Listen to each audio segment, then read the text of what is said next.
अरे वा. Okay. Emotional झाले होते या मोमेंटला की ताई तुला काहीतरी मिसअंडरस्टँडिंग झाली आहे. हे फॅमिली वीकच्या वेळेचं आहे. नेक्स्ट डे जेव्हा तन्वीची आजी येणार होती, आय थिंक ते त्याच्याच अगोदरचं काहीतरी कॉन्व्हर्सेशन असावं आमचं फॅमिली वीकचं आहे. रुको जरा सबर करो. लँग्वेज काय लँग्वेज असते ती सापच आहे. कधी दिसू शकतो.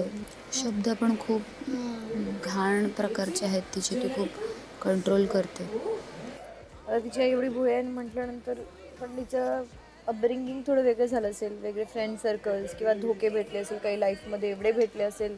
नाही पण की बॉयफ्रेंड्सच्या याच्यामध्ये पण अशीच आहे की एखादा समज सिरियस आहे, त्याने चीट केलं तर तिला फरक नाही म्हणत, ती अशी म्हणते की हां त्याने सोडलं तर काय झालं, दुसऱ्या आठवड्यात दुसरा पकडू, त्यात काय एवढं.